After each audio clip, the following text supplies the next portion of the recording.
A continuación les explicaré y les hablaré un poco sobre la oración en pasado simple. De la siguiente manera, la parte interrogativa y con su respuesta afirmativa. En cuanto a la oración, para hacer una oración en pasado simple, tenemos que tener en cuenta que para hacer este tipo de oraciones, tenemos que hacerlo en forma de pasado. Pero, ¿cómo se hace o cuál es la estructura a seguir? La cual será a continuación. Tenemos que tener en cuenta, para hacer la oración, tenemos que tener un sujeto más el verbo en pasado. Hay tres tipos de verbos comunes para el pasado simple, la cual es el verbo to be, a la cual al traducirlo a pasado sería el was siempre a nosotros. y el were, como digamos. Y también con el complemento. Les dije anteriormente que son tres verbos comunes en tiempo pasado. El primer es el verbo to be, que al traducirlo a pasado es was y were. El segundo es do, que en tiempo pasado es did. Y el último es el have. Yo lo digo a nosotros, no a la cámara. Un ejemplo claro de esto, siguiendo esta estructura, para hacer una oración, tenemos que colocar de primero el sujeto. El sujeto puede ser, en este caso, vamos a colocar, siguiendo estos verbos, en la cual son aquí hay verbos de forma irregular y regular. Siguiendo esta estructura, haremos la siguiente oración.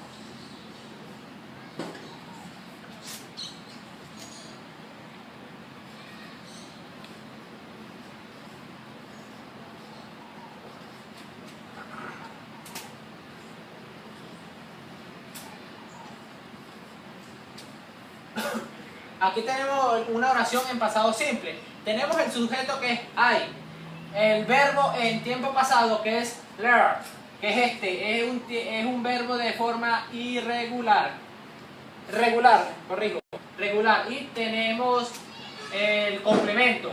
Tenemos que tener en cuenta que para los verbos regulares e irregulares, en cuanto a los verbos regulares, se le coloca el verbo original, la cual es este, y se le agrega ed. Mientras que para los verbos regulares se hace de la siguiente manera.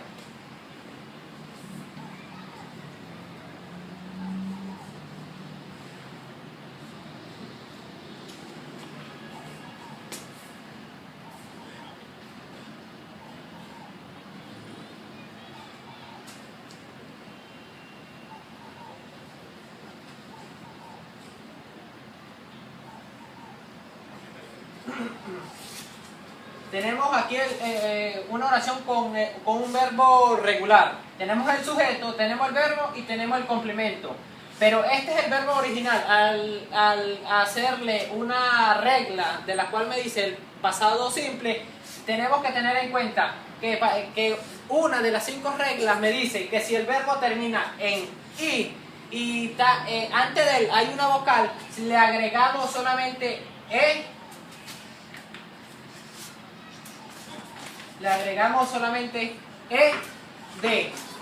mientras que para otros verbos, como en el caso de listen, cuando esté el verbo original acompañado en sus últimas 3 letras, hay una consonante, vocal consonante, se le agrega ed nada más. Mientras que para otro verbo regular, otra regla me dice que cuando el verbo termine en e, como es en este caso, en love, o significa amor, pero ya tiene la e, entonces le agregamos solamente la d. En otra regla me dice que cuando el verbo termine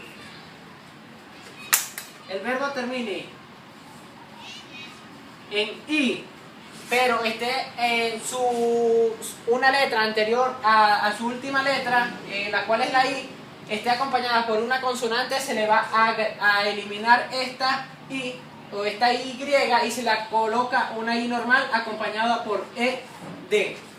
Esas son una de las reglas, son 5 reglas que tenemos que tener en cuenta al momento de hacer una oración, una pregunta o responder de forma positiva o negativa, ya que al momento de cambiar, de responder, su forma positiva y negativa cambia, la cual serán explicadas siguientemente.